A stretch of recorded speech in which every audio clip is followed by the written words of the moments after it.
Did the Patriots' backfield situation just get muddier or clearer? Can you build a dynasty juggernaut centered around running backs? And how did those tight ends finish in the FFPC in 2016? Plus, 2016 Fantasy Football Players Championship Dynasty 750, number 24 champion Deron Liebrenz drops in to talk about how he went back-to-back in one dynasty league in the FFPC before following up with another championship this past season. We've got a great show for you. Dave Gerzak is here. I'm Eric Balkman. Stick around. Your high-stakes fantasy football hour starts now.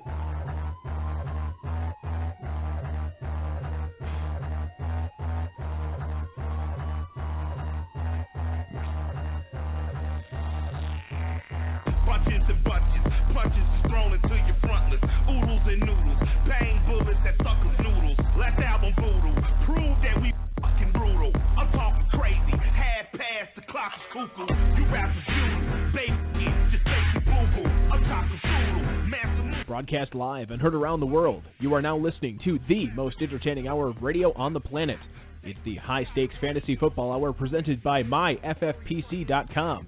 with your hosts Eric Balkman and Dave Gerzak. The High Stakes Fantasy Football Hour is your home for football analysis from the best fantasy players in the world. And now, because no one else was available, here are Eric Balkman and Dave Gerzak. We run a brand with a structure with number one commitment. It's all a joke between monkey dragons and coffin fitted. So we disappear. Thanks a lot, Rob. Greetings and salutations, all you Balkaholics and Gerzak addicts. Welcome to the latest episode of the High Stakes Fantasy Football Hour presented by MyFFPC.com right here on the Fantasy Sports Radio Network. I'm your slightly above average host, Eric Balkman, and my co-host is the patron saint of fantasy football, the Dizzle, Dave Gerzak. Coming up on tonight's show, how are the targets being divvied up in Chicago, and how did the tight ends finish in the tight end premium scoring of the FFPC last season? Plus 750. FFPC number 24 champ Deron Liebrenz shares his thoughts on Corey Davis, Mike Williams, Latavius Murray, Brandon Cooks, and much more. Shout out to the chat room right now. Post any questions y'all might have in there if you want to connect with us on Twitter. We are at HSFF Hour, at Eric Balkman, at David Gerzak. You can post on our Facebook page, facebook.com/the HSFF Facebook.com/HSFF Hour.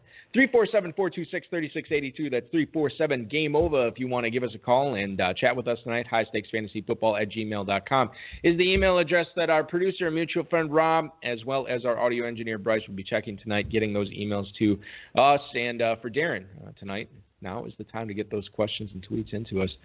Fantasy feedback segment will be later on in the show, so we'll get to that tonight. Dave, we're watching the NCAA tournament tonight. I didn't even bring this up to you before we went on, but are you familiar with the Holy Cross tournament that takes place in Little Chute every year? I am not. Features many college basketball, former D1 athletes, and I'm actually on a team with our good friend Butch this year. Okay. I believe we play in the first round some guys that are playing in the tournament right now. This tournament? This tournament, the NCAA tournament. Like this one right now? Yes, this one right now. Are they legally allowed to play in your little junkie one? Because of when it starts, these guys will have run out of eligibility, the guys that are playing.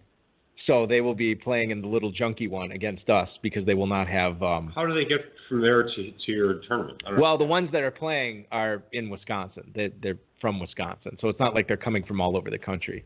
When does this tournament start? The first weekend is in 2 weeks, and then the second weekend is 2 weeks after that. What if these guys move on to like the big thing? Those guys, their teams are not scheduled to play the first weekend. So the first weekend that their teams are scheduled to play, the tournament will be over. There will be no basketball for them. It's too confusing. Let's move on. All right, moving on. I don't really care. How was your St. Patrick's Day? Good? Yeah, exciting? Fun. Yeah. It's not bad. It's going all right. We got a lot of football to get to tonight. Going all right. It makes it seem like you have a whole night planned after. Oh, it's going to be great. It's St. Patrick's Day. It doesn't really start till 10 o'clock at night. Yeah, where are you going? That's how the Irish did it. Yeah. That's they would roll over in wake up at 8 o'clock, have a potato and some corned beef hash, right, and then start pounding Guinness till the wee hours of the morning. Wonderful. Yeah, I don't know. I don't really have any plans. The 2017 Football Guys Players Championship is live. Sign up for your leagues at myffpc.com. Just open, yeah. Sunday, June 5th is the first day that you can sign up. You can sign up now, but that is the first draft. Sunday, June 5th. So that'll be very exciting. Dynasty Orphans, I noticed there's, I think there's 3 or 4 of them left on the forums at myffpc.com. Dynasty startups at all levels, including, Dave, a $77 level that is new with the FFPC this year. You can sign up for $77 Dynasty leagues. Great if you want to try things out and then manage that team to dominance. And once you know you can do that, just go right up to the 2,500 level. I think that's the natural progression. Absolutely. DEs, Classics, and Superflexes, all at myffpc.com, filling every day. Thanks to Football Guys and to Rob for tonight's rundown. The Patriots have signed running back Rex Burkhead. $3.15 million is what the Patriots will be paying him for this first year. He's obviously a good receiver out of the backfield, very good on special teams, can pick up the blitz as well. Dave, does this signal that LeGarrette Blount's days in New England are over officially? It actually seems like it, given the money that they paid him. Now, here's the situation with the Patriots running backs. You have James White, you have Deion Lewis, you have Rex Burkhead, you have Corey Dillon, of course, is back there, John Stephens. Very fun. A lot of Patriots running backs. A lot of cooks in that kitchen, man. To me, this just makes this situation, especially as we read reports this week saying that the Patriots really want to work Rex Burkhead into the offense, make him a big part of it. This, to me, is just like, oh, perfect. I don't have to worry about the Patriots running backs at all because I won't be drafting them. I can't even make a case for it this year, even if you get a deal on them. Yeah, you can do that. Just wait and see what happens. So it's still a potential that if one of these 3 is floating around late in your draft, you might look at grabbing one of them. I mean, the offense is so good that you always have to keep those guys in mind, even though it's annoying. You would need an injury, to me, in order for any of these guys to make a difference. Why? And even then. Why? Because there's 3 of them, and it's not like they have nobody to throw to either. I mean, there's so many weapons. So you think that there will be no clarification and no changes whatsoever? That's exactly what I think. Well, then in that case, fine. Yeah, I'm avoiding. But we'll see what happens, like you said. The Seattle Seahawks, oh, man, pour one out for my buddy Eddie Lacy. Well, actually, I got an email about that. About Eddie Lacy? Yeah, can I read it on the air? Let me just read the news, and then you can read the email. Yep. 1-year, $3 million deals. Seattle not trusting C.J. Prosise and Thomas Rawls to carry the load. Lacy reportedly weighed 267 pounds. Wow. On a recent visit to either Seattle, Minnesota, or Green Bay. We don't know which one it was. So the fact that Seattle's counting on him to contribute consistently is a little bit of a leap of faith. The Seahawks line, obviously, also a big question mark. They did sign Luke Jokel to play guard for them. But Lacy, going to the Seattle Seahawks. Read the email, and then we'll talk about the analysis. Dave, didn't I read that Eric drafted a defensive tackle from the Seahawks in a Kentucky Dynasty League? A 267-pound Eddie Lacy? I guess this begs the question going forward, will Lacy be listed as a running back in the future or a defensive lineman? Sorry, tax season is making me daffy. Danny Mueller. I was going to say, Danny Mueller. That's actually incorrect. That is, he is 100% incorrect. I did not draft Eddie Lacy in a Kentucky Dynasty League. Okay, Leroy or Kurt did? No. Who did? No, I did draft him in 2 Kentucky Dynasty Leagues. So I have him in both. He's my number 2 running back in one. He's my number 3 running back in the other. You know what else? Over 1/4 of a ton worth of Eddie Lacy. That's just more fantasy value. The other thing I was going to say was I was going through my CBS Sports feed, and I am not kidding when I say this, one of the headlines after Lacy had signed, written by one of their fantasy writers for CBS Sports, way too early to call Lacy a fantasy stud in Seattle. I'm like, who was calling him a stud? Yeah. Who was like, where is this coming from? Okay. Way too early to call him a roster lock in Seattle. It's incredible. So, we look at this, they're paying him to be the starter, okay? Field Yates actually tweeted this out at Field Yates on Twitter. You can check out the weight performance levels or whatever you call it when you trigger something in a contract, you trigger a performance bonus. So there's the list. He's got to get down to 260 at this point, 255 at this point. That's a performance bonus to get down to a certain. Yeah, and then he gets $55,000 a week for every week he's at 245, which I guess is what Seattle wants him to play at. I don't even think I should ask you this, but you really don't have any interest in Lacy this year, especially with Rawls and Prosise there. I have no interest in Rawls, really. I kind of interested in Prosise if he drops far enough down. I think he's still going to be the third down back. I think he's going to get some action there. Lacy was not really doing much on third downs in Green Bay, and I don't anticipate that changing at all. And even Lacy, as much as I dog on him, I'd take a look at him. I was so frustrated. Yeah, we were working together when we found out the news that Lacy got signed with Seattle. You were off for the whole rest of the day. We were there, but you were mentally checked out. It was a double gut punch because I believed he was going to re-sign with Green Bay, and then I also believe that that's where his best fantasy value was. And now he goes to a place with Rawls and Procise. It's tough for me to get on board with something like that. Now, we haven't really had enough draft data since, with the FFPC since Lacy signed with Seattle to know where he's going in drafts. So, I think next week will be a better indicator of how high-stakes players are valuing him right now. But, man, he's tough to love, man. It's even for me, who's had no problem loving him in the past. He is tough to love right now in Seattle. The Rams, we glossed over this last week. The Rams signed wide receiver Robert Woods to a 5-year, $39 million deal, $15 million guaranteed. He comes to an offense it's a new offense, but it's a team that helped Kenny Britt get more than 1,000 yards last year.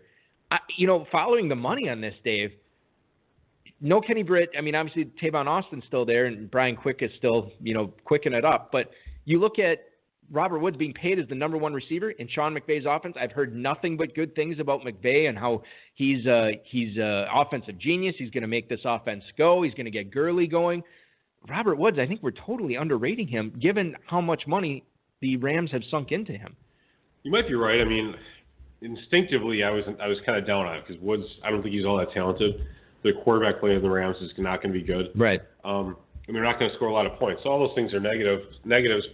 But, I mean, the fact that they did pay him that much money, he'll be the number one. Tavon Austin doesn't command the targets. It doesn't seem like he's getting paid incredible money. Right, yeah. I don't know, maybe I would take a look at him. If he gets cheap enough, I mean, he's got to be super, I think he's super cheap right now. I would assume so. Yeah. I mean, it's Robert Woods. He's not a pedigreed name. No one cares.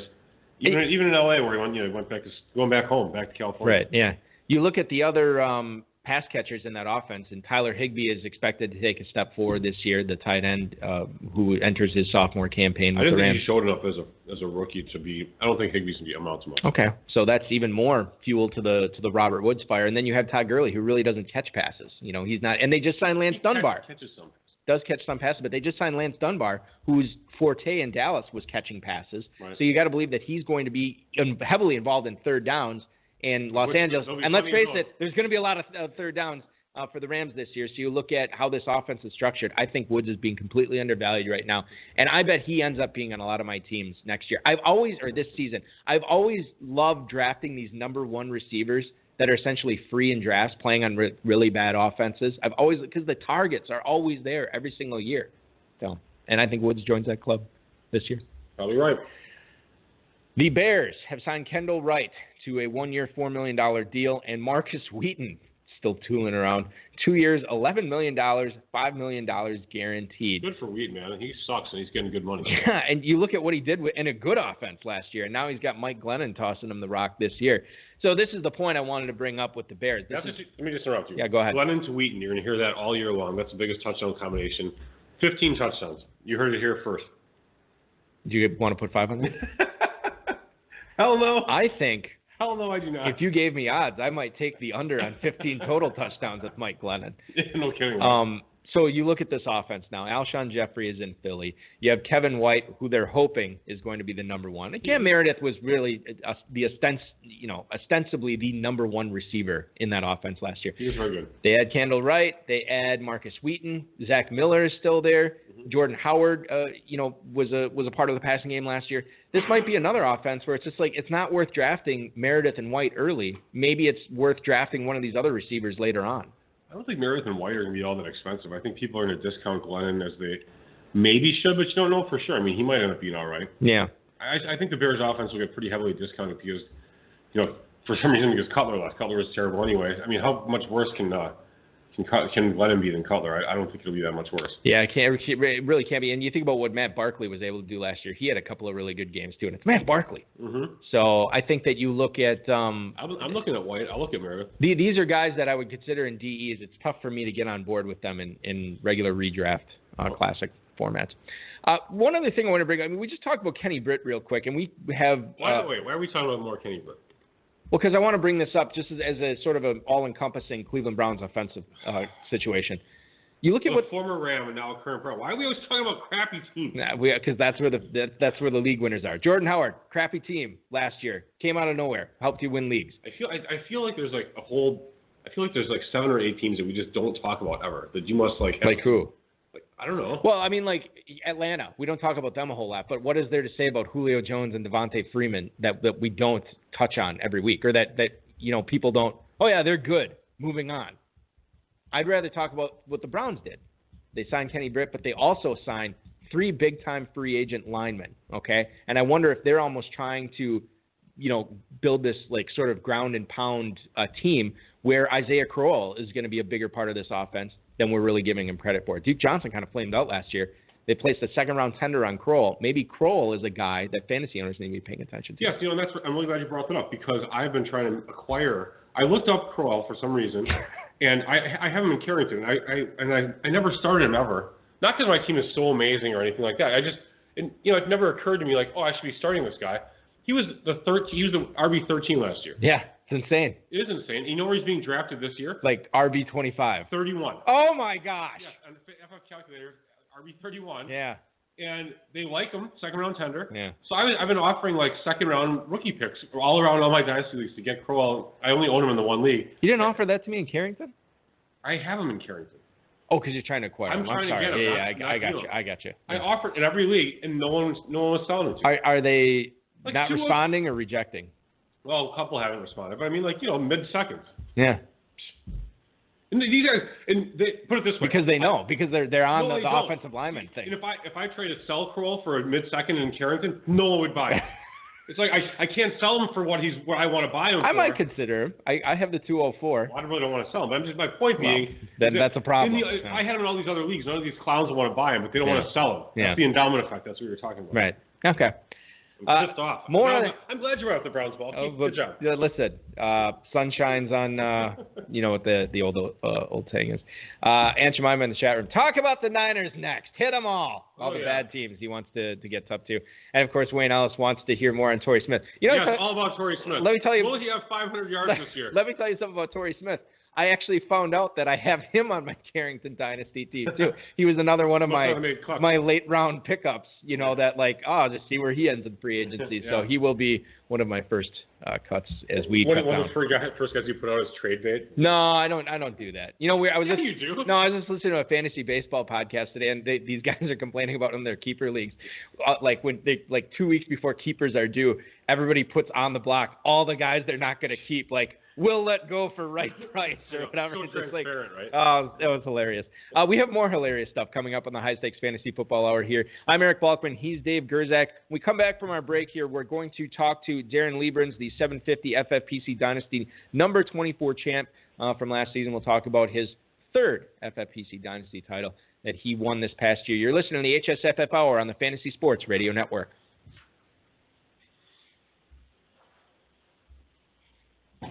The High Stakes Fantasy Football Hour rolls on here. A happy St. Patrick's Day weekend to everybody who is listening. By the way, as long as I'm thinking about it right now, Dave, you'll appreciate this. We're on the move with Fantasy Sports Radio Network once again. We have been moved up to Saturday afternoons, so it's a little bit better of a time slot for us. Apparently, the 4 or 5 shows or whatever they heard since they switched us to prime time on Saturday nights, it was enough to bump us up to Saturday afternoons. Oh, the afternoon guys quit. Yeah, maybe that's what it is. But 4 p.m. Eastern time, Saturday afternoons, you can catch us on the Fantasy Sports Radio Network. And thank you for listening. We'll be moving to drive time. Fantasy Sports Radio Network right now. Yeah, drive time by then. That would be very exciting. We just watched Private Parts. Howard Stern before this. We were watching. It was awesome. I just saw the end of it. Paul Giamatti was great. He was fantastic. Pig vomit. His performance in that movie, Dave, was almost as good as our guest performance was this past year in the 750 number 24. I want to bring him in now. He's been playing fantasy football for 3 decades. Started playing high stakes fantasy football 5 years ago in 2012 when he joined the FFPC Startup 750 number 6. Won back-to-back titles in that league, 2012 and 2013. And last year he joined the Startup 750 number 24, where he was able to bring home another title this past year. Please welcome into the show Deron Liebrenz. Welcome to the show, Deron. What's up, man?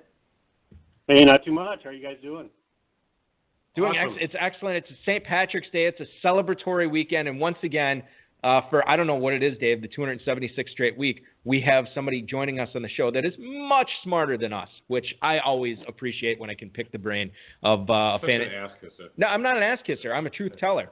Darren, before we get into fantasy football, tell the listeners what you do for a living when you're not playing high-stakes Dynasty fantasy football. I'm a warehouse manager for a major grocery chain, and my spare time, I spend a lot of time with my 8-year-old son. Lots of baseball in the summertime with him, and watching baseball games and doing that type of stuff. But yeah, pretty boring life other than that. But he keeps me pretty busy, and throw a little fantasy in there, and it takes up a lot of time. So I can imagine. Just like you, Bulky, baseball, kids, fantasy sports. That's pretty much it, Darren. Kindred spirits. Yeah, exactly. Darren, who's your baseball team? Who's my baseball team? Well, we have a local college. It's a college summer league, and we host a player from that team. So it's about 5 blocks away. It's the St. Cloud Rocks in Minnesota here, and it's just local baseball. College kids that once they're done with their college season, they get drafted by these teams, and they come up and play a little ball for us. And it's a lot of fun. It's just a lot of fun getting to know the kids and you spend a lot of time with them, get to watch the games. It's great for my son. He just loves it. So it's a real good time. That's pretty awesome, actually. It's all about the love of the game, Dave. Speaking of love, love winning. Hey, Bulky, apparently he won the 1750 number 24 title. That's Rob. Listen. Hey, Rob, we don't have 1750 leagues, you moron. What's funny about this is there's actually 3 typos. If that was a 1750. Yeah, we underpaid him. Now he's going to want more money. The only player at the 1750 level in the FFPC last year. I dominated the league. Aaron, the check's in the mail. Yeah, right. All right, in this 1250 league, you have 3 great tight ends, Kelsey, Greg Olson, and the underrated Kyle Rudolph, who Bulky and I were kind of on. We'll give ourselves a little credit there. You were on him more than I was. How difficult was it in getting these 3 tight ends on your squad, given the tight end premium format? Well, I actually was able to draft these guys, and how I did that, I drew the second pick overall, and I got a lot of interest in that. So I ended up trading that away. I ended up getting my first pick in the draft was 211, believe it or not. And nice. So I had 211, 212, 3-1, and 3-2. I had 4 picks right in a row there. And, I mulled that over for a long time. And I thought I was going to take a tight end there, but it kind of shook out a little different than what I thought. So I ended up taking Landry Miller, T.Y., and Freeman with those picks. And then I didn't pick again until the back into the 4th round. I had 4-11 and 4-12, and no tight ends off the board yet except for Gronk, of course. And then Jordan Reed got plucked early in the 4th, and I got pretty nervous, so I traded up in the 4th, traded back one of my picks in the 6th, and was able to nab Kelsey in the mid-4th, and then I took Olson with 4-12. And then Rudolph, I got him later on. He was like 17th round or something like that. I got pretty fortunate with that one, but that's how I ended up with those guys.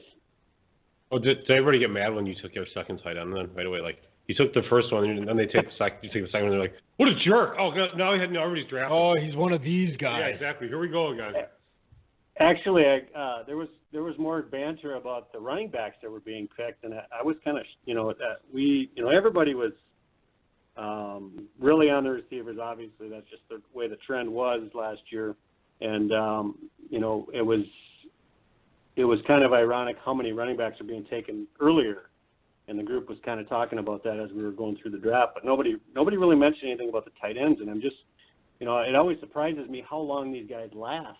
I don't know if it's just the drafts that I'm in or if that's just kind of how it trends. But with the premium on the tight ends, it's surprising to me that you can get guys like that in the mid 4th round and late 4th round. But that's kind of how it shook out. And of course, Olson's older, so I figured that he would slip. I probably could have waited a little while on him, but I wanted my guy, so I went and got him. That's right. That's what it's all about, Dave. Getting your guys. Tell them to say that, Bucky. No. This was this is just truth. This is fantasy fact. Darren, I should. Darren, I want to get into the running backs versus receivers discussion in Dynasty because it's obviously a very compelling thing to watch in each of these maiden startups. When you look at how you won the 750 number 6, when you won that in back-to-back years, and we're talking about 4 or 5 years ago for this startup draft, but did you feel like you were trading premium, a first-round pick, and then maybe trading back again out of the first round where you're not making your first pick until the second round? Is that how you built that team too, that won those back-to-back titles, or don't you remember, or don't you recall? Actually, it was exactly the same way. My first pick in that draft was 211 as well, and Adrian Peterson was coming off that horrendous injury, and I thought I could get him at 211. I thought people would lay off on him, be scared, for obvious reasons, but I was pretty confident I was going to get him, and so I plucked him at 211, and then I came back early in the third. I think it was 3-2, I believe, and I got Forte, and then that's the year I think he started to pop that year. So. Virtually identical game plan in that initial draft as well. That draft I ended up with 13 players, 13 picks by the end of the 8th round, and I got Tony Gonzalez in the 13th round in that draft.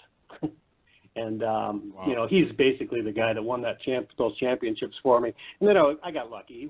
I was fortunate. He came back for another year, so I got the benefit of having him for 2 years. The bonus Gonzo years. I always appreciate that. Yeah. Darren,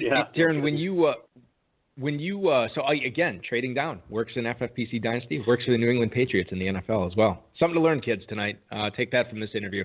Let's talk about the running backs that you had in this team, Darren. Jay Ajayi, Devontae Freeman, LaShawn McCoy, Lamar Miller. With so many team owners valuing wide receivers so much in Dynasty over running backs, did you feel that you got those 4 backs at much cheaper prices than what you should have paid, than what their value ended up being?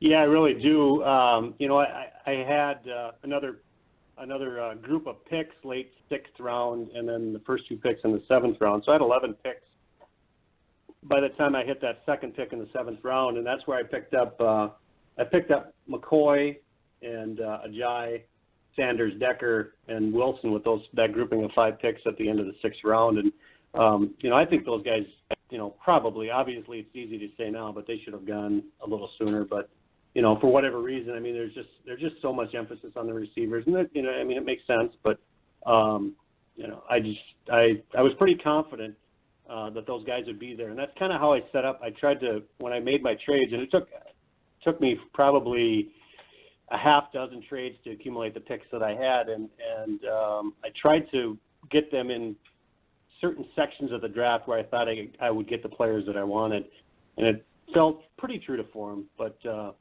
you always have to have a plan B, but it worked out pretty well.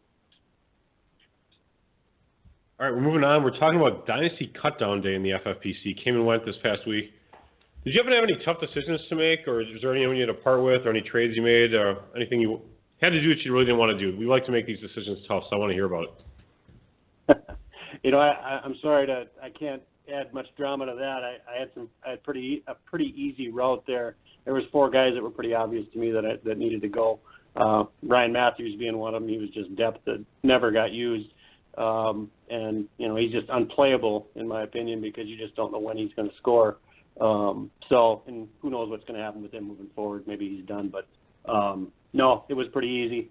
Nobody I can't replace in this upcoming draft for sure. Hey, let me follow up that question, Darren, with talking about that Philadelphia backfield right now. As we look forward to the NFL draft, Dave and I always talk about, on the show, which running back situation is the one you want to fall into if you're a premium running back for fantasy value. I'm looking at Green Bay as being a pretty good one right now with their, essentially bare cupboard in the backfield besides Ty Montgomery. And then Philadelphia, who could cut Ryan Matthews as well, getting cut in Dynasty and getting cut in real life. But that's another exciting landing spot. In Indianapolis as well. I look at those three situations, really primed for a bell cow type guy to step in and be fantasy meaningful, maybe a top 12 season right away in the NFL. Which is the situation to look at? Which do you think is the best situation that you want to see your rookie running back falling into? Well, I think out of those three, I definitely look at Indianapolis just because of the quarterback situation. They're solid at wide receiver. You get the right guy in that backfield.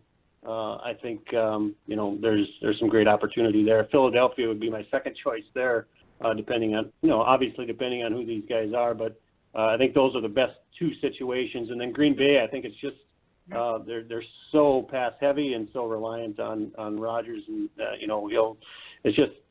it would be tough for me to count on the running back in that situation, but that's you never know. Deron Liebrenz is our guest tonight, the FFPC 750 number 24 Dynasty champ from last season, also won the 750 number 6 in back-to-back years as well. In this league's rookie draft, Deron, you don't pick until round 3. You trade away your first 2 picks in this draft. When you decided to trade away your first and second round picks, were you simply trying to load up with some talent, some depth, to make sure that you were giving yourself the best chance to win the championship this first year, or were you just not that excited about this year's rookie crop? No, I think this is a great rookie crop. I'd love to have a couple of first round picks or a first and a second round pick this year, but when I go into these things, it's all in. I'm trying to win from the outset. I don't have a lot of patience for trying to develop rookies, in all honesty, and sometimes that's what it takes. When you're gonna have to wait on a rookie, and with the roster so small, it really makes it difficult. You've got to eat up a roster spot with a rookie, waiting for him to develop. So I tend to shy away from that, to be honest with you. And I think with my first pick in the third round, at the end of the third round, I'll probably be looking at some of the guys that got cut here recently, from last year that didn't reach their potential. There's a few people out there that might, maybe in their second year, come into their game a little bit. So that's where I'll be looking. Yeah, I was going to say that's an interesting thing in the FFPC drafts, because there's so many guys that have to get cut. You have guys like that were rookies that didn't perform, and then you have guys that are older, that are solid performers that actually produce really well. I know Steve Smith's a guy I used to always bring up as a person you get like the 4th or 5th round, and he'd always have like an RB or a WR2 season. Right. Do you do some of that, Deron, as well? I mean, just grabbing like old guys you just feel like, hey, this is a guy I can use for bye weeks if nothing else. Oh, for sure. That's what I'm looking for, and I'm also looking to try to build for the future at that point too. You're throwing darts a little bit at that point, and right now in our league we've got Kenny Stills out there that was cut, Dontrell Inman. Wow. Yeah. There's a few guys out there that, they probably won't be there when I pick, but there's some opportunity. That Robbie Anderson from the Jets, now that Marshall's moving on. It all depends on what these teams do in the draft, of course, but, there's some opportunity laying on the waiver wire right now. So that's where I turn first in most cases. Okay, so Eric's telling me here that you've already gone back-to-back. 750, that was all part of his intro. Yeah.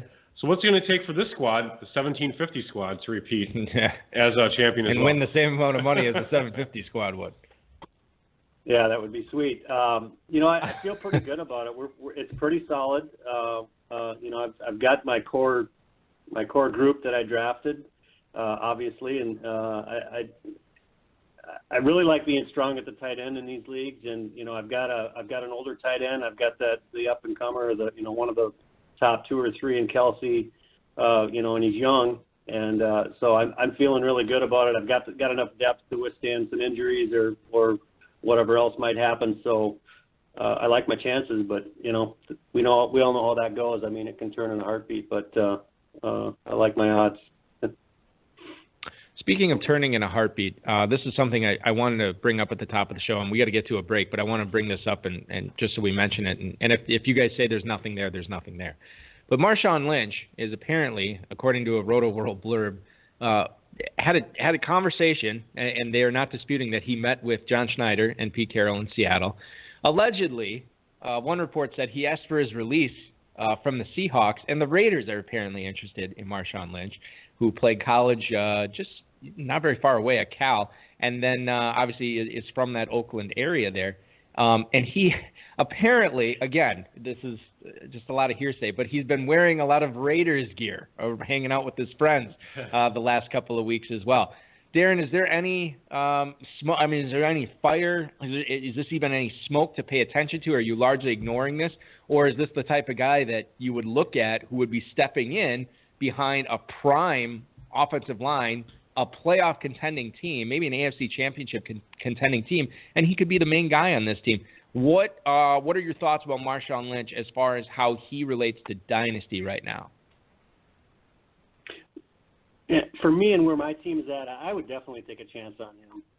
I've got, like I said, I've got the depth. I mean, he's a guy that could put me over the top on another championship. I'd definitely look at that. Late rounder here when you're, again, throwing darts. Why not? Take your chances. I mean, we're drafting 7 players. We're all going to cut 3 players. There's some picks to burn there, So I would definitely take a chance on him. Would you rather have Dare Ogunbowale, the backup running back for Wisconsin this past year, or Marshawn Beast Mode Lynch? It'll come down to that sometimes. Yeah, whatever. That's exactly. So ridiculous. We are going to get to a break here, ladies and gentlemen, right now. When we come back, we're going to have much more with 750, number 24, FFPC Dynasty champ Deron Liebrenz talking about rookie receivers, Mike Williams, Corey Davis, and more. That's all coming up on the HSFF Hour. Eric Balkman, Dave Gerzak, Fantasy Sports Radio Network. Creeping closer and closer towards the NFL draft are we on this St. Patrick's Day weekend. Hi, I'm Eric Balkman. He's Dave Gerzak. This is the High Stakes Fantasy Football Hour, and tonight we are speaking with the FFPC 2016 750 number 24 champion, Deron Liebrenz, talking about his titles that he won. Let's get into the rookie class a little bit here, Deron, and talk about Mike Williams. Now, originally I read a report from ESPN that he ran a 4.49 at Clemson's Pro Day, and I checked that again today, and now it's being reported as a 4.56 and a 4.58. Either way, he was sub 4.6, which isn't great, but it's not terrible. Either way. Well, I mean, I'm just saying. I mean, technically that's true, but yeah. There's a pretty big difference between those. Yes, but it's not like, oh my God, a 4.56. You know what I mean? It's not like terrible. And a lot of people were saying, a lot of scouts said, if he runs a 4.55, that'll be enough. Well, this wasn't enough, but it's 0.01 away from being enough. That was at Clemson's Pro Day. Corey Davis missed his Pro Day because of that injury he suffered. Which of these two guys do you like better now, having this information in your brain as we look at where these guys are going to be selected in the NFL draft? From a talent standpoint, which one do you like better, Williams or Davis? For me, for sure, Mike Williams, and it always boils down. I mean, it's injuries concerns for me. We've already got Davis. That's he's missed the pro day because of an injury. Maybe not a big deal, but I always try to shy away from that. Now I'm contradicting myself because I drafted Adrian Peterson after his big injury, but that's a different deal in my opinion. But I would go with Mike Williams. But to be in all honesty, I just have a hard time getting excited about rookies, and it's I know it's not the fun way to go about it, but I really like to rely on players that have played in the league and proven it, and maybe after the second year, if they haven't done anything in the first year, I take a chance on them. But if I had to choose a rookie, I would choose Mike Williams. So knowing that, I mean, have you floated any offers in the past year or two for a guy like Kevin White, or maybe this season a guy like Laquan Treadwell, guys who have seemingly seen their value take a massive hit, especially Treadwell, who was a first-round wide receiver pick that was a top 2 rookie draft pick? Have you floated any offers out there for a guy like Treadwell, or is he a guy that you're not interested in acquiring? No, definitely. That's something I'm going to be working on here now that we've made our cuts and we're able to expand our rosters again. You're kind of handcuffed at the 16. You have to cut down to 16. Obviously, we all know. But after that after we're able to expand, then that's when I try to look at maybe getting a 2-for-1. I'd definitely be willing to move one of my top running backs and throw a couple darts at, try to get a 2-for-1 on some prospects. Now, Balky was talking about too many cooks in the kitchen, but he was talking about the running backs for New England. I'm talking about Brandon Cooks. Is his value higher or lower now with this move? I think it's definitely higher. I think he's going to have a monster year. Just my gut feeling, he'd be a great guy to own. I'd probably overpay to try to get him too. But I think he's going to be great. I think you're going to see some great volume out of him. Especially if Gronk goes down again, there's always that concern. I think Cooks is going to be a pretty stellar player there. But I'm going to look at what he left and I'm going to watch the Saints and what they do at receiver. Snead is a guy I'm thinking about. Cooks moves on unless they add somebody else in the draft. But even at that, I think Snead's another guy that I'd be looking at. Wouldn't it be such a Saints thing to do? They get the 32nd overall pick in this trade for Cooks, and then they draft Carlos Henderson or John Ross falls or something. You know what I mean? Take a receiver when they want to. Wouldn't surprise me at all. Yeah, they'd totally be such a Saints thing to do. You see, you look at the Saints. You look at the Saints and then Cooks and the way the relationship ended. And these are the Saints are like one of those people who gets divorced 4 times and they always blame it on the other person. It's like the same thing with Jimmy Graham. And I look at Cooks and I'm like, now he was in this dysfunctional relationship. He was abused by these Saints people. No, he's finally got a good one. Yeah. He's got a good one. He's got a keeper. All right. Good for him. Good for Brandon. Him, her, whatever. Oh, I thought we were talking about Jimmy Graham. No, I wasn't sure what we were talking about. Jimmy's pretty happy in Seattle now. He had a little bit of an off year. Let me follow this up as long as we're talking about Brandon Cooks with you, Darren. Cooks essentially steps into an offense where there is a big 3 in the receiving game. Brandon Cooks now, Julian Edelman, Rob Gronkowski. It's difficult, and I think Dave touched on this earlier, maybe not on the show, but I know you touched on it in real life.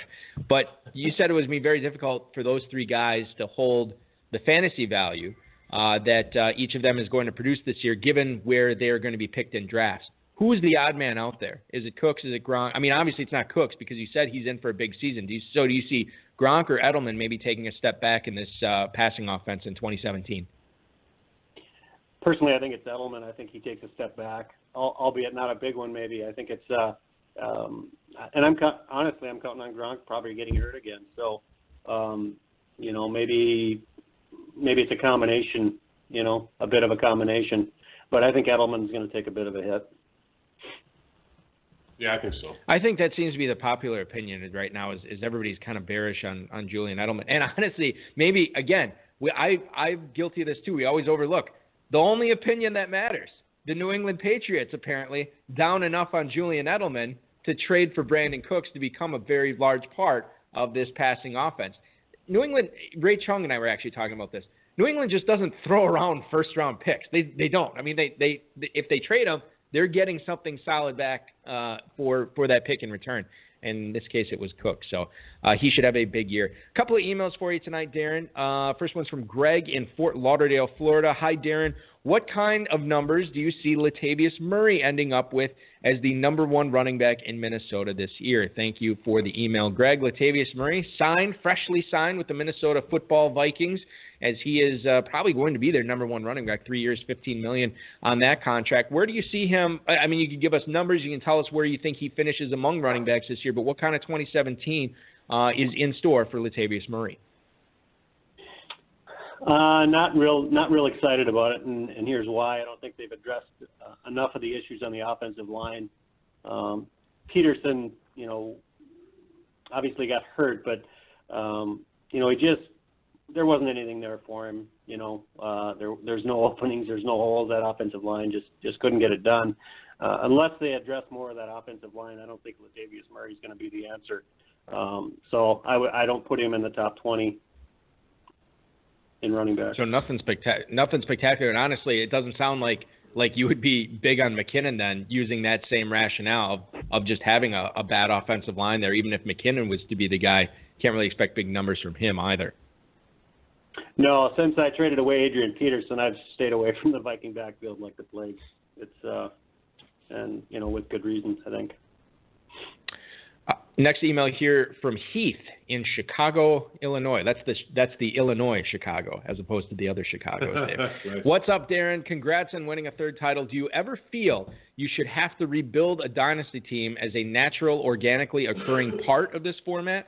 Or can you expect with proper management you can compete for a title each year? Thanks. Thanks for the email. Heath, so this is the age-old question. Should you ever have to rebuild if you're doing it right? Deron, what are your thoughts on this? Well, that's the goal. I'm going to try not to rebuild this time. The last time I was all in, I had a lot of older players, and after that second title in 13, it fell off a cliff pretty quickly. This time around, I kept that in mind. I drafted some younger players, was able to pull off the championship, and I'm hoping that I can keep this thing rolling now. I've got to find some trade partners, though. I've got to be able to, have the courage to move some of these chips. Maybe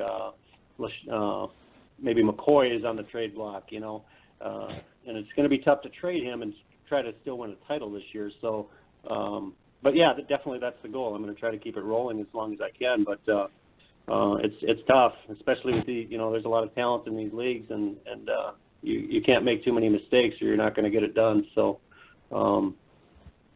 Yeah, we'll see what happens, but you have to have willing trade partners. That's the key. Deron, do you ever feel like, because, and I'm speaking specifically about this 750 number 24 team, you had 4 really stud running backs. You had 3, arguably the 3 best tight ends out there. No, it's 750. Oh, was it 750? It's 750, not 1750. Yes. See, even I'm still confused. I know. Listen, we're all confused. It's like we've all like, yeah. We've all tapped into the Guinness way too early tonight. Nobody knows what's going on. No, but you look at this squad. It's very top heavy for both running backs and tight ends. I was wondering if you're looking at trying to deal these assets for younger players that can keep this momentum going, that can keep this team dominant. Are you better off trying to acquire running backs and maybe tight ends to a certain point? Because the perceived value of those positions is a little bit lower, whereas if you're trying to acquire a younger receiver, you might have to overpay because of how people love to acquire and draft receivers in dynasty formats. How much does that play into what you're going to be doing here and how you're going to be running this team going forward? Yeah, that's you hit it, and that's exactly what I look for when I'm going to try to make a deal. It doesn't matter to me if it's a running back or a wide receiver. With the 2 flex spots, you've got a lot of flexibility there, obviously, and it doesn't matter. If I'm going to give up McCoy, let's say, and if it's a running back I want and a wide receiver or a tight end and a running back, it doesn't matter to me as long as they're 2 players that I think that in the future are going to improve my squad. And I try to keep my positions balanced as best that I can, so I don't get overbalanced or short myself in any particular position. But it doesn't really matter if I'm going to go 2 for 1. It's 2 best available players that I can get. All right, Deron, this is one of our favorite questions. Give us a rookie that you think will be like a first-round dynasty bust. So this will be easy for you to give away this information because you don't have any early picks. Yeah, totally. And this one, I don't know if you're going to be honest here, but another rookie that will end up having a big value is a second or third round dynasty rookie pick. So maybe one of the guys you might be looking at.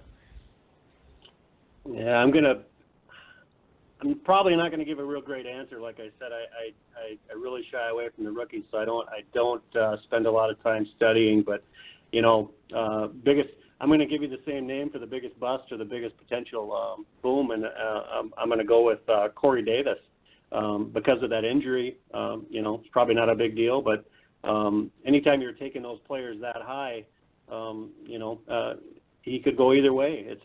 You look back on previous drafts, for every Ezekiel Elliott that falls into a perfect situation, there's 5 other guys that just don't pan out, and that doesn't mean they're not going to, but it can be a very long road, meaning 2 or 3 years before they start showing their potential. And it's just a risk that the patience required is something that I just can't deal with. So I kind of shy away from one of the things I take away from this interview is just what you just said. You're not really into the rookies, and you're a success. You're a dynasty player. You've been successful. You're continually successful, and you have competitive teams. And you don't even really research the rookies that much. You're just not that interested in them.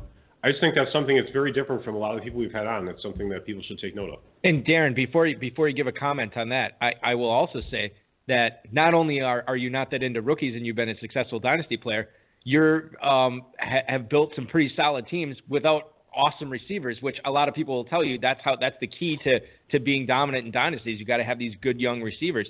So two contradictory aspects, and here you've won 3 750 FFPC teams. I feel like, and I don't know if you've noticed this, but maybe that's been the key to your success is all the zigging when everyone else is zagging. Yeah, that's exactly what I look for, to be honest with you. I try to do try to look for the value where I can get it, and if everybody's going to be hot on receiver, then I have to look somewhere else. I have to be strong in two of those three. To win these things, you have to be strong in two of the three areas, meaning wide receiver, running back, or tight end.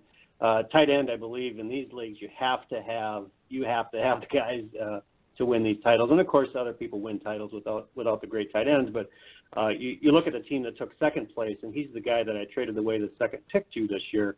He finished second. So there's a polar opposite strategy in the draft that finished second. The only reason he finished second, in my opinion, is he didn't have the depth, obviously, because he didn't have the picks, because he gave most of them to me, but he didn't have the tight end either. He didn't have the tight end to finish it, but he was right there. One of those, in the last 2 weeks, one of those things go a little different, and he's the champion. So, there's certainly different ways to do it, but it's just interesting that he finished second with a totally different strategy than what I had. It's all the FFPC. It's all about building your teams your way and seeing which strategy ends up playing out. And sometimes that's what it's all about. Yeah, that is what it's all about. Seeing how it happens. It's very compelling, even to the people who aren't in each individual league. It's something that I pay attention to religiously, David. Deron, it has been a treat having you on tonight. What the hell did you just say? A lot of great stuff from you tonight. A lot of great analysis. A lot of stuff that I think a lot of listeners and dynasty players have not really given a whole lot of thought to, but I know they will be after tonight. Congrats on your third FFPC 750 Dynasty title. I wish you good luck in repeating that title this year. Have a great St. Patrick's Day, and going forward, good luck in going out and getting your guys, man. Thanks a lot, guys. I really appreciate you having me on. You bet. Deron Liebrenz is Thank you. Great guest. Great guest, great interview, great Dynasty player. So here's the thing, Dave. Here's the thing, what I learned tonight. Dynasty fantasy football. Don't just ignore the rookies, ignore the receivers, and you'll be fine.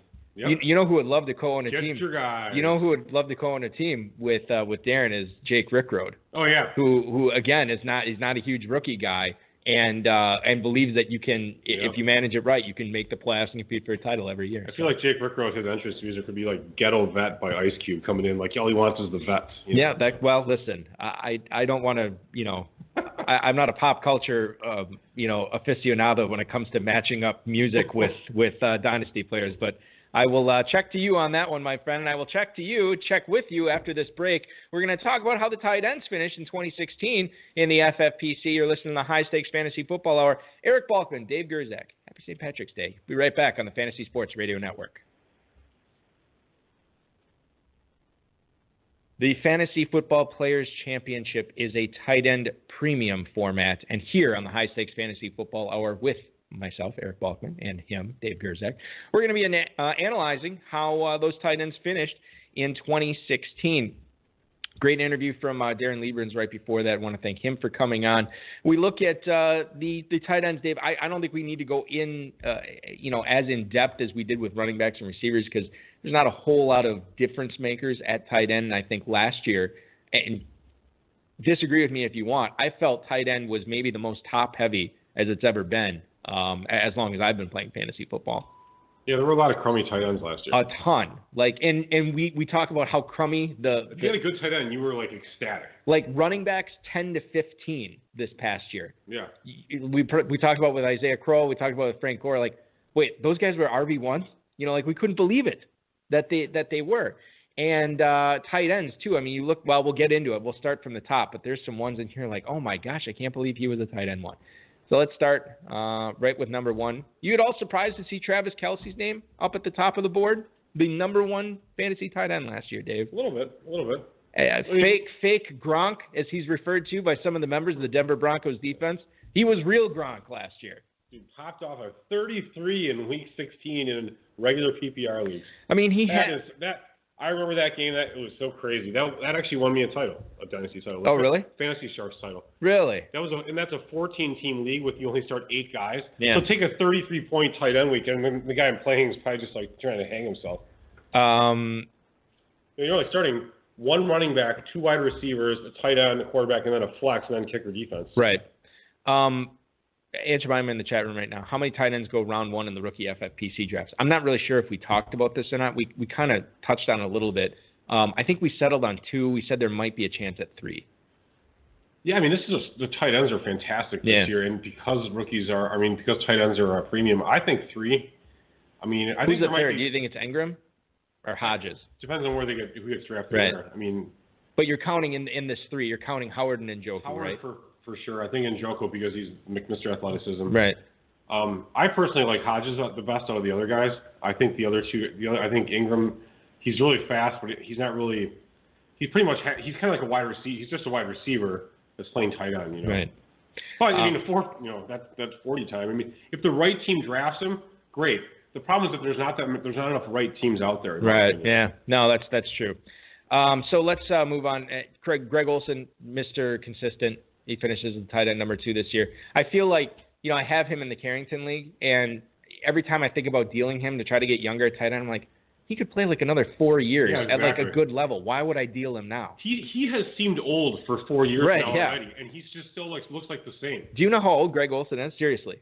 30? 43. Shut up. And he's still churning. He's always and I always not find it funny. I always think I'm going to give you the real number. He's actually 48, which not a lot of people realize. Some people come here for information. He's 32 years old. These are alternative facts, Dave. He just turned 32 on March 11th. Fake news. 32 March. Okay, so this will be his age 32 season. Correct. Yeah. He could probably be successful playing at 35. Look at Jason Witten. He's 59 and he's still cranking it out. He could. I mean, tight ends. I mean, they're taking better care of themselves. The trend really starts to drop off. But I mean, I don't know. I mean, if you can trade Olsen and get really good value for him, this is probably the last year you can really do it. I think in the FFPC it would take a format like that. Right. Because I don't think you're going to get top dollar anywhere else for him. I would have no problem riding him off. Right. Holding the bag. Letting him right off in the sunset. I don't want to say riding him off in the sunset. We're letting him right off in the sunset. Let me get my wording correct. Yes. Yeah. There's an image. Jimmy Graham. Speaking of riding tight ends off into the sunset, Jimmy Graham is the number 3 tight end here, Dave. That's funny. And you have him in Seattle. Really big time season this past year. Came back to I wouldn't say be the Jimmy Graham of old. We saw flashes of it, but I feel like he's the type of tight end who's really refined his game to when he's not the most athletic guy on the field anymore like he used to be. I think he knows how to get open. And how to, accrue fantasy points in a different way than he normally has.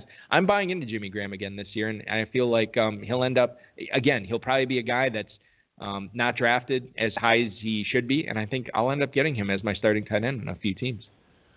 I think you're right. I mean, the thing of, let's take a look at one thing here real quickly. I'm going to go through this one.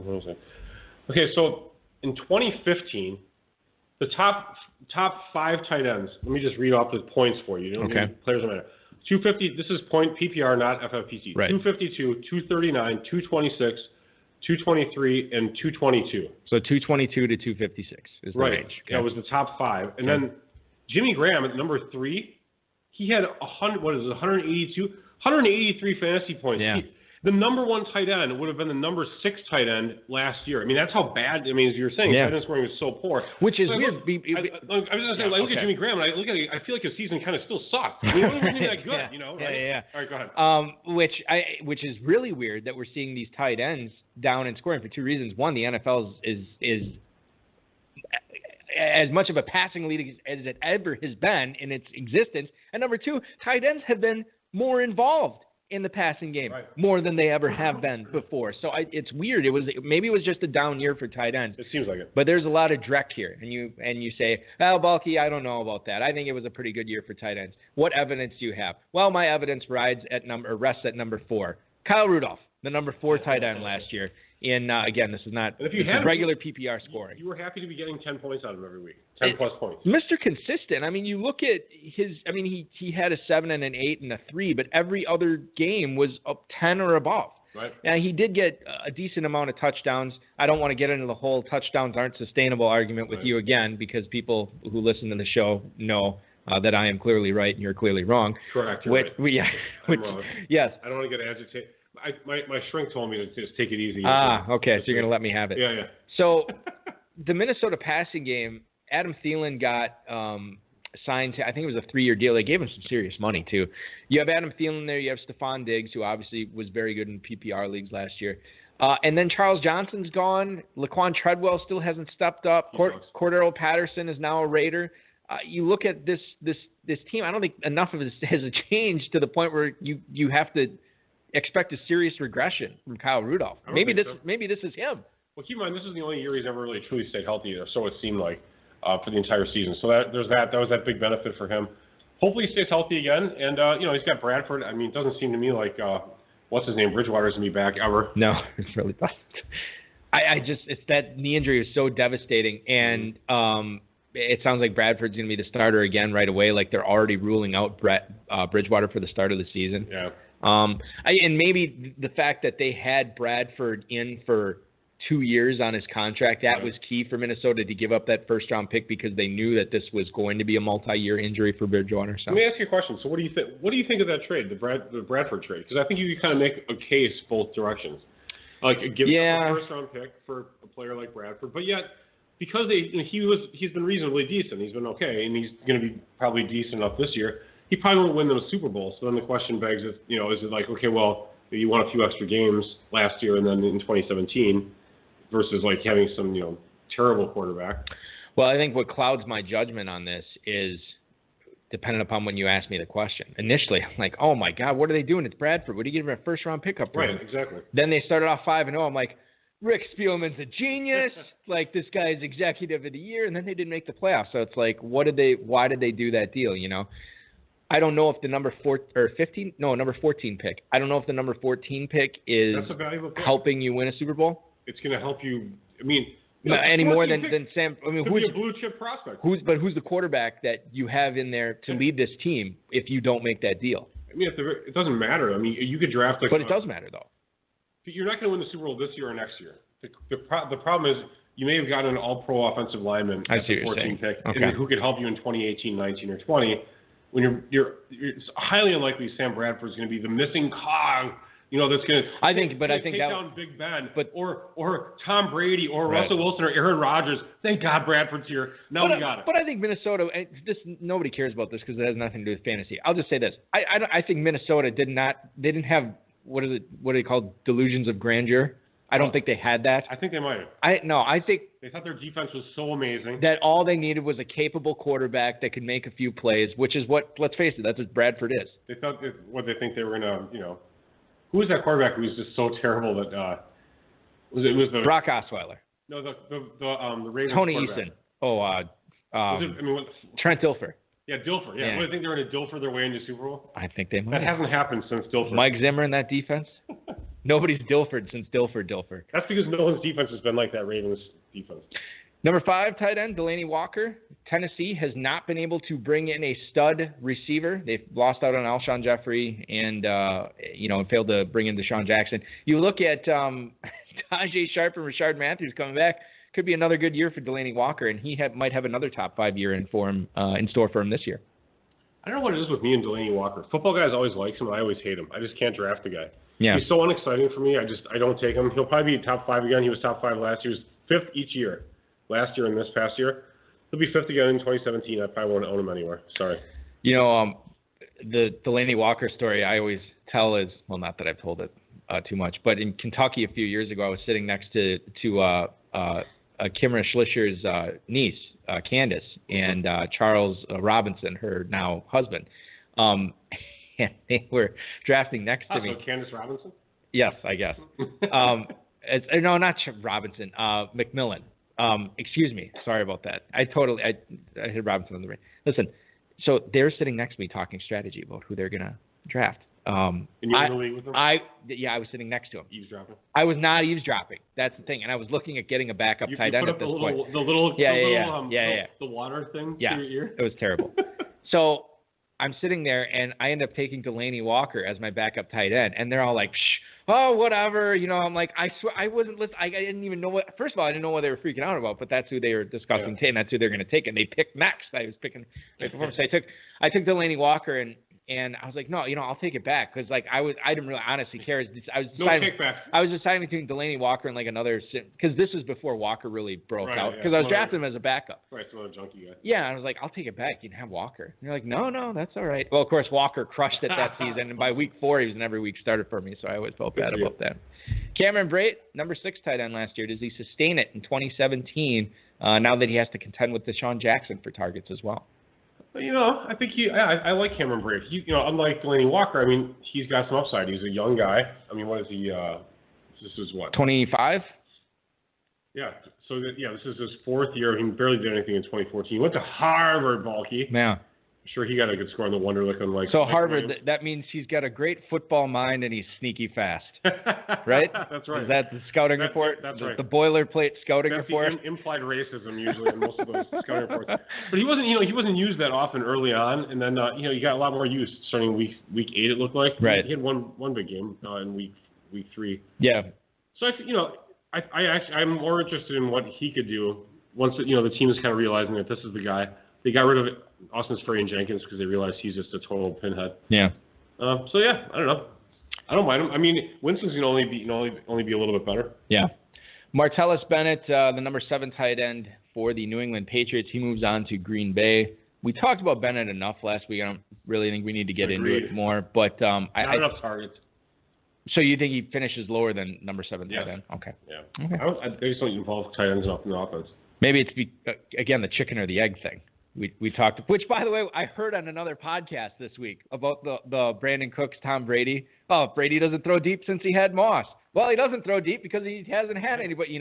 Somebody else was. I think it was the ESPN fantasy. They were copying our stuff. Oh yeah, totally. As usual. Because chicken or the egg. I mean, whoever brings that up? I mean, I know. I've never heard that before. Yeah. I had to explain it to you. You didn't even know what it was. Shut up. Jordan Reed is the number 8 tight end. Kern Reed wasn't listening this evening. Jordan Reed, the number 8 tight end, but if you go by fantasy points per game, he was the number 2 tight end. So Jordan Reed's kind of a compelling guy.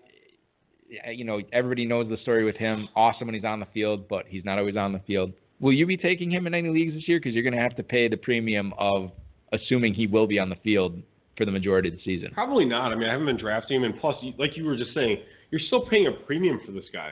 I don't get it. I mean, look at these stats. I mean, It's crazy. Week 12, 31.5.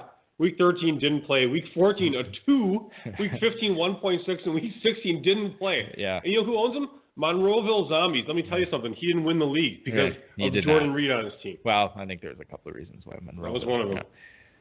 Yeah. So the rebuttal to that is Pierre Garçon is not walking through that door. Deshaun Jackson is not walking through that door.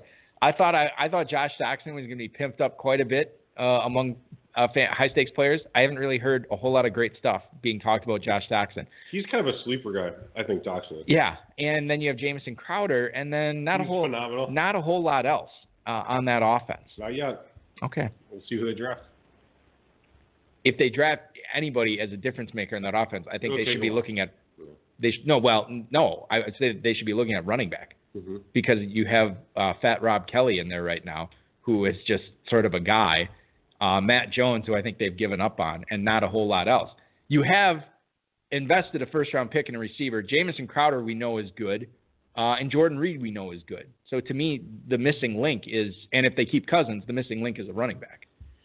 Yeah, how do you pronounce this guy's name? Scott? I think McGlowan. McGlowan? Yeah. So they got rid of him. But supposedly, this is hilarious, they've kept all his information, all this work that he had done up until this point. Oh my God, really? Yeah, because they're so stupid that they don't know how to do as good of a job as he does. They're probably using his board from whatever. So I'll trust their drafting this time because they're still using this guy's stuff. No, here's what I'll say. Beyond that, I'm giving up. We've all followed the story of what was going on. This is not a new thing that he was going to be ousted, okay? Yeah. So maybe he replaced the real information. Yeah, I hope he did. With the fake information. Well, he was bombed on, Jaeger bombs or something one night. Let me tell you something. This Corey Clement guy for the Badgers, nobody's on him. He's a sneaky first-round pick.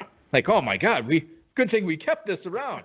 Redskins select Corey Clement, 20th overall in the NFL draft. What do you think? It's St. Patrick's Day. What do you think his blood alcohol content is? I really don't want to get into the whole alcohol aspect of. I think we've touched on it enough. We wish him. I've enjoyed it. Scott McGlone. He doesn't even think he has a problem. He's fine.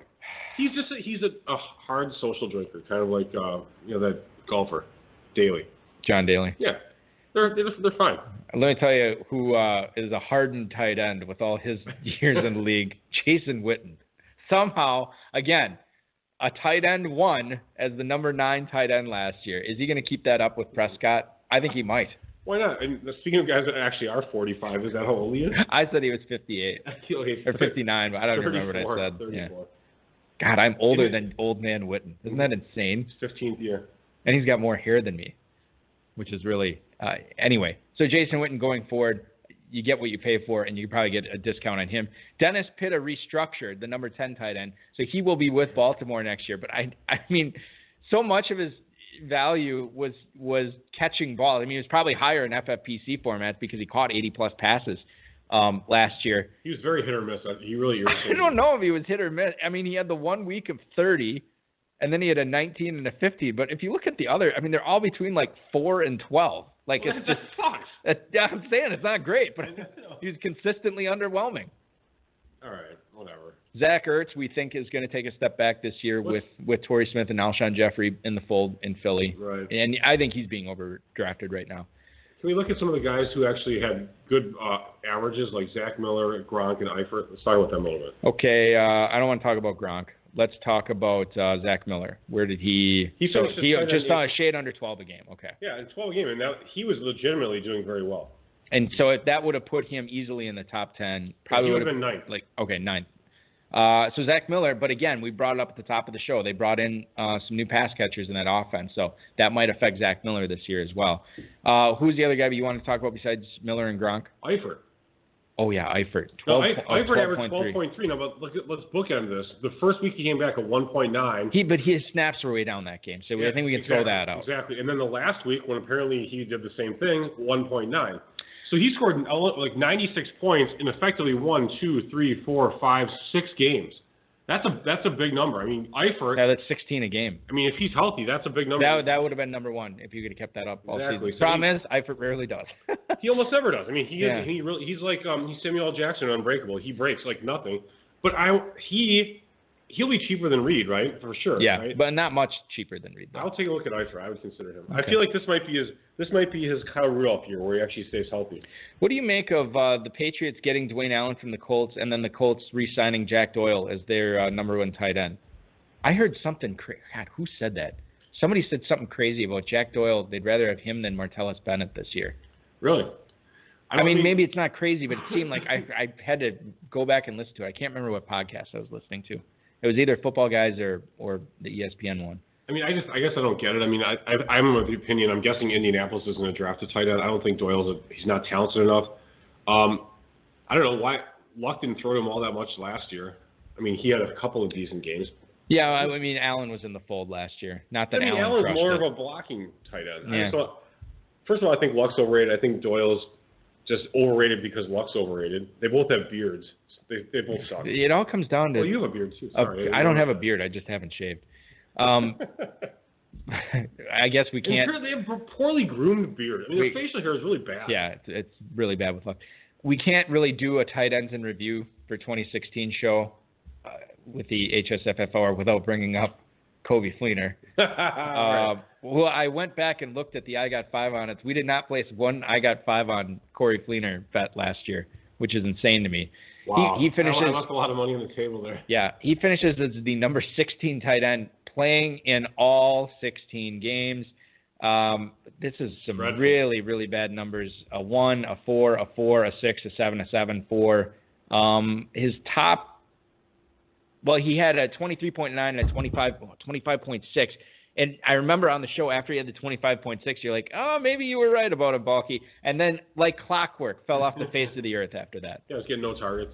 What do you think? Okay, before you kind of finish up, what do you think about this will be the last one we talk about. San Diego tight ends. We have Gates and Henry still.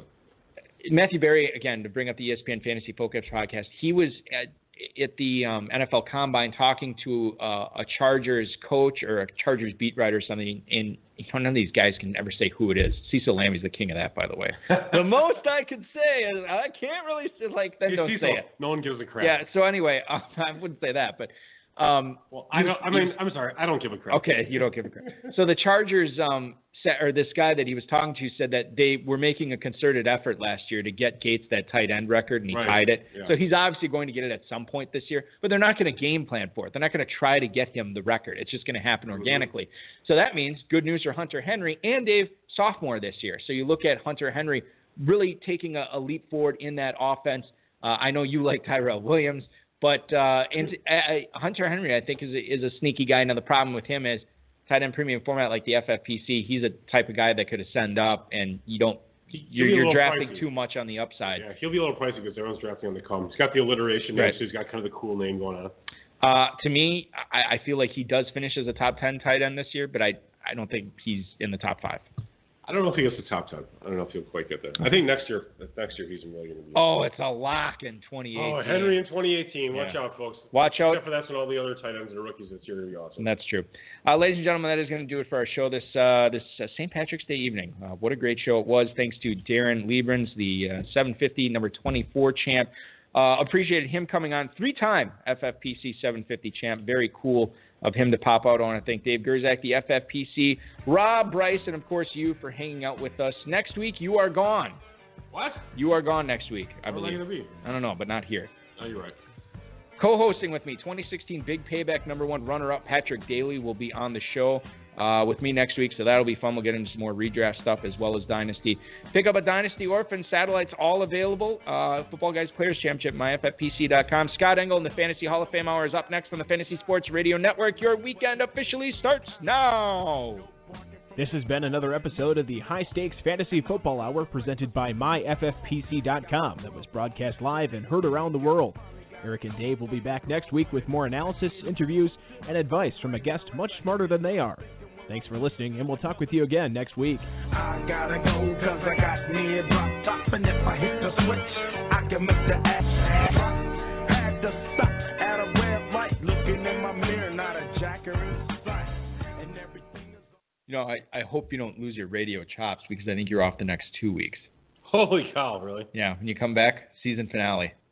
All right, I'll try and pay attention. All right, good. We need to be on our game for that. Good call. The next 2 weeks, I will obviously be phoning it in and just not even trying. I figured as much. As per usual.